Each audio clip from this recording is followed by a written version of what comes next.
Era para ser só mais uma visita de fim de semana, mas a intimidade daquela casa estava diferente. A convivência entre nós, que sempre foi respeitosa, ganhou um novo ar quando a vi sair do banho, despreocupada, envolta apenas numa toalha. Não havia malícia em seu olhar, apenas uma estranha naturalidade que me deixou sem chão. Meu coração acelerou de um jeito que não acontecia há anos. Aquele instante mexeu com tudo o que eu acreditava estar adormecido em mim. Comecei a notar os pequenos gestos, o jeito como ela me oferecia café, como encostava no meu braço ao rir. Meu filho, sempre distraído, não percebia. Mas eu, já maduro, conhecia bem os sinais da atenção feminina. Fui tomado por um conflito silencioso, dividido entre a razão e uma tentação crescente. Não era apenas desejo, era algo mais profundo, como se ela enxergasse em mim o homem que há muito não se sentia desejado. Evitei ficar sozinho com ela, mas o destino parecia querer brincar com a minha resistência. Naquela tarde em que ela me pediu ajuda com o armário do quarto, algo finalmente se rompeu. Estávamos perto demais, os olhares demorados, a respiração entrecortada. E mesmo sem tocar, senti que ela sabia. Não era um jogo, era um segredo que compartilhávamos em silêncio. 94. Era só um fim de semana com meu filho e a esposa dele. Até ela aparecer de camisola na cozinha, o convite parecia inocente. Passar uns dias na casa deles para matar a saudade e aproveitar o calor da praia. Meus planos envolviam apenas descanso e conversas leves, mas tudo mudou na primeira manhã. Entrei na cozinha em busca de café, e lá estava ela, de camisola leve, corpo iluminado pela luz da manhã e um sorriso que me pegou desprevenido. Ela se desculpou com naturalidade, como se nada estivesse fora do lugar. Mas estava. Eu, homem vivido, senti algo estranho naquele encontro casual, um calor por dentro, uma lembrança do que é se sentir vivo e admirado. O resto do dia se arrastou, mas aquela imagem não saiu da minha mente. Nos dias seguintes, pequenos gestos dela pareciam confirmar que não foi coincidência. Um elogio fora de hora, um toque que demorava um segundo a mais, um olhar atravessado enquanto meu filho mexia no celular. Eu tentei me distrair, mas quanto mais me esquivava, mais ela se aproximava. Na última noite, ela surgiu novamente na cozinha. A camisola era outra, mas a intenção era a mesma. Não houve palavras, apenas silêncio e uma tensão no ar. E ali, naquela madrugada abafada, compreendi que a vida, às vezes, nos coloca diante de escolhas que nem sabíamos que podíamos fazer. Tudo começou como uma brincadeira de família. Ela sempre me chamou de sogrinho, com aquele tom carinhoso que parece inocente, mas carrega algo a mais. No início, achei graça. Mas com o tempo, os olhares prolongados e os sorrisos insinuantes começaram a me perturbar. Eu tentava me convencer de que era apenas coisa da minha cabeça, um homem solitário vendo o que não existia. Mas cada vez que ela passava perto, deixava no ar um perfume doce e um calor no peito que me tirava o sono. Meu filho, sempre ocupado com trabalho, não percebia nada. Certa noite, enquanto assistíamos a um filme, ela se sentou ao meu lado, as pernas quase tocando as minhas. Sorriu de canto e me chamou de sogrinho preferido, com os olhos fixos nos meus. Aquilo me atravessou como uma flecha silenciosa. Pela primeira vez, vi ali não a esposa do meu filho, mas uma mulher me desafiando em silêncio. A partir daquele momento, nada foi igual. Eu comecei a evitar os encontros, mas ela fazia questão de estar por perto. Era como se ela soubesse exatamente o efeito que causava em mim. E talvez soubesse mesmo. A dúvida me consumia. E se tudo aquilo fosse real? E se o que ela queria, de fato, era o homem por trás do título de sogro? Era uma tarde abafada de sábado quando ouvi meu filho gritar da sala com uma urgência que me fez pensar que algo grave havia acontecido. A frase ecoou pelo corredor como um raio, quebrando o silêncio da minha leitura. Me dá a senha do cartão, minha esposa está na concessionária. Por um instante, hesitei. Mas então sorri e ditei os números calmamente, como quem entrega uma chave antiga, cheia de histórias. Mal sabia ele que aquele gesto simples daria início a algo que eu jamais poderia imaginar. Aquela era a primeira vez que ele usava o meu cartão para uma compra tão significativa. Sempre foi um filho orgulhoso, daqueles que evitam pedir qualquer coisa. O fato de ele ter confiado em mim assim me deixou tocado. Mas o que mais me chamou a atenção foi o tom ansioso da voz dele. Não era só pressa, havia também uma certa tensão. Resolvi não perguntar nada naquele momento, apenas observei enquanto ele saía de casa às pressas com o celular ainda na mão. Fiquei sozinho, sentado à mesa, com o eco das palavras dele ainda vibrando dentro de mim. Lembrei que, nos últimos meses, ele e a esposa pareciam estar atravessando alguma crise discreta. Coisas pequenas que só olhos experientes percebem. O jeito como ela evitava contato, a forma como ele tentava compensar com presentes e surpresas. Aquela ida à concessionária me pareceu mais um desses gestos, uma tentativa desesperada de manter aceso algo que já vinha se apagando. 2 horas depois, o telefone tocou. Era ele, agradecendo pela ajuda, mas quem falou por trás da voz dele foi ela. Obrigada, sogro sussurrado, doce demais para ser apenas formalidade. A maneira como ela pronunciou aquelas palavras me deixou intrigado. Era como se cada sílaba carregasse um peso escondido, uma intenção mascarada de gentileza. E foi ali, naquele simples agradecimento, que tudo dentro de mim começou a mudar. 2 dias depois, meu filho apareceu com ela para me mostrar o carro novo. Ele estava radiante, como um menino exibindo um brinquedo caro, mas eu mantive minha atenção em outro detalhe: o jeito como ela me olhou ao descer do carro. Não foi um olhar comum, tampouco casual. Havia nele algo provocante, uma curiosidade velada, como quem observa para testar reações. Meu sorriso foi contido, mas meu coração acelerou sem que eu pudesse evitar. Ela usava um vestido claro, leve, que dançava com o vento da tarde. Quando se aproximou para me dar um beijo no rosto, senti o perfume doce que já conhecia, mas naquele momento ele parecia mais forte, mais presente. Conversamos ali na garagem por alguns minutos, e o clima, ao invés de descontraído, parecia carregado de algo que ninguém ousava nomear. Meu filho, distraído, não percebeu. Mas eu sentia cada gesto dela como se fosse um toque direto na pele. Na hora de irem embora, ela se despediu de mim com um sorriso demorado e um olhar que me segurou por tempo demais. Meu filho entrou no carro primeiro, e ela, por um segundo, ficou parada, como se esperasse que eu dissesse algo. Não disse. Apenas observei, com a mente já cheia de perguntas que eu não queria admitir. Quando ela finalmente se virou, percebi que estava jogando um jogo, e que eu, talvez, já estivesse participando dele. Naquela noite, fui dormir mais tarde do que de costume. Cada gesto dela, cada palavra dita com suavidade calculada, passavam pela minha mente como um filme em câmera lenta. Perguntei a mim mesmo se aquilo era real, se eu não estava apenas fantasiando, tentando preencher o vazio das minhas noites solitárias. Mas, no fundo, eu sabia que não era ilusão. Ela estava tentando algo. E o mais inquietante era saber que, talvez, eu não estivesse tão inclinado a resistir. A semana passou devagar, como se o tempo soubesse que algo estava por vir. Na quinta-feira à tarde, enquanto eu cuidava do jardim, ouvi meu telefone tocar. Era uma mensagem dela, curta e direta. Está em casa amanhã?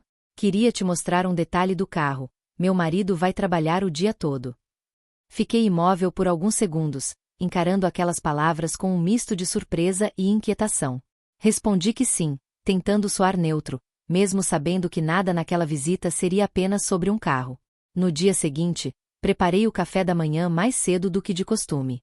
Troquei de camisa 3 vezes até escolher uma que me deixasse confortável, mas não desleixado. Quando ela chegou, o sol ainda era ameno, e o vento fresco da manhã fazia as cortinas da sala dançarem com leveza. Ela entrou com um sorriso calmo, carregando uma leveza perigosa. Trazia uma sacola com doces, disse que era para acompanhar o café. Mas eu sabia que aquele encontro tinha outro sabor. Conversamos sobre o carro, sim, mas por poucos minutos. Logo estávamos falando de outras coisas, da cidade, do calor, da vida. Ela parecia à vontade, mas havia algo nos olhos dela que não combinava com o tom casual da conversa. Um brilho, uma intenção não dita. Em certo momento, nossos dedos se tocaram de leve sobre a mesa. Nenhum dos dois recuou. Era um toque rápido, mas significativo, como se ela quisesse medir minha reação. E ali, naquele toque quase acidental, entendi que a linha entre o certo e o errado estava ficando mais fina. Ela se levantou, dizendo que precisava ir antes que chamasse atenção. Mas, antes de sair, virou-se para mim e disse algo que ficou ecoando por horas. É bom conversar com alguém que escuta de verdade. O modo como ela disse a alguém, carregava um mundo de sentidos. E eu, ali parado na porta, soube que aquela história, que começou com uma senha de cartão, estava prestes a se tornar o maior dilema da minha vida. No sábado seguinte, meu filho me ligou para dizer que viajaria a trabalho e pediu que eu passasse em sua casa para regar as plantas. A voz dele era tranquila, sem desconfianças, como se a vida estivesse completamente sob controle. Aceitei, é claro, mas enquanto desligava, uma parte de mim já sabia que aquele convite inocente poderia virar mais uma peça no jogo silencioso que ela vinha conduzindo. E foi exatamente o que aconteceu. Cheguei no fim da tarde. A casa estava silenciosa, as janelas abertas deixavam entrar o cheiro das flores do jardim. Toquei a campainha por hábito, mas a porta já estava entreaberta.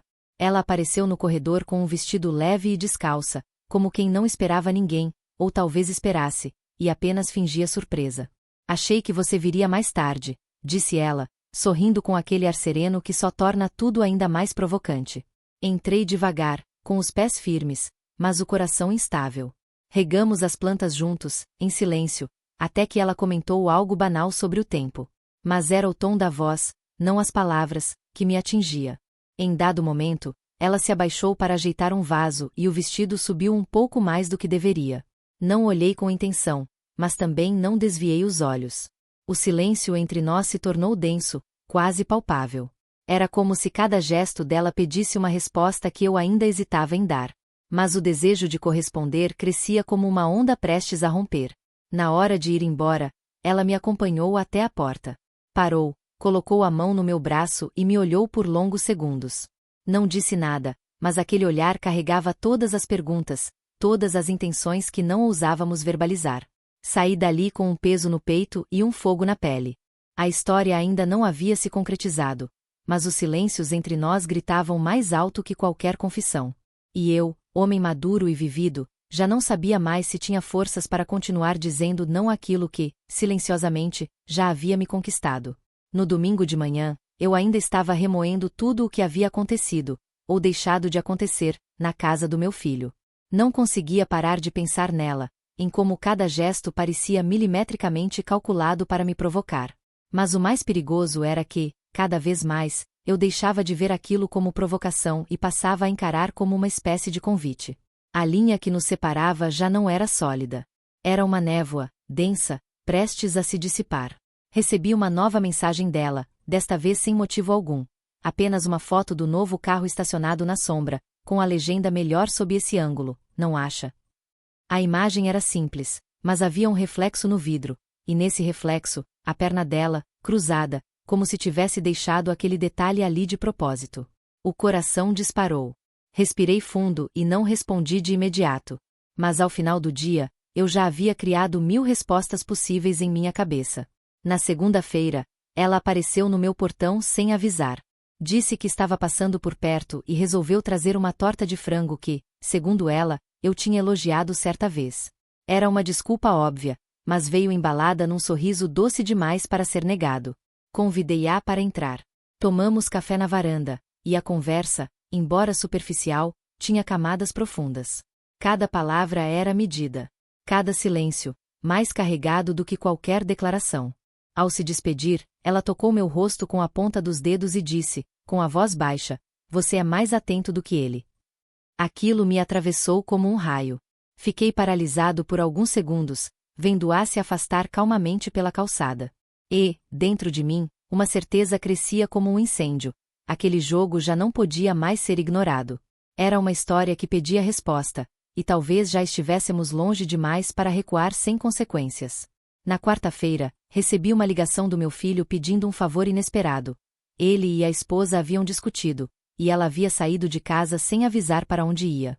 Ele estava no trabalho, preocupado, e perguntou se, por acaso, ela teria passado por aqui. Neguei, mesmo sabendo que aquela pergunta me causava um desconforto difícil de descrever. Desliguei o telefone e, como num sinal do destino, em menos de meia hora ela apareceu no meu portão, com os olhos vermelhos e a expressão cansada. Não havia maquiagem em seu rosto, nem aquela aura provocante de antes. Era só uma mulher abalada, precisando de refúgio. Abri o portão sem hesitar e ela entrou como se aquele espaço já fosse familiar. Sentou-se no sofá da sala e começou a falar, não de forma direta, mas entre lágrimas e pausas. Contou do afastamento, das frustrações, do quanto se sentia invisível. Eu a ouvia em silêncio, sentindo que agora, mais do que nunca, Eu estava prestes a ultrapassar uma barreira da qual talvez não houvesse retorno.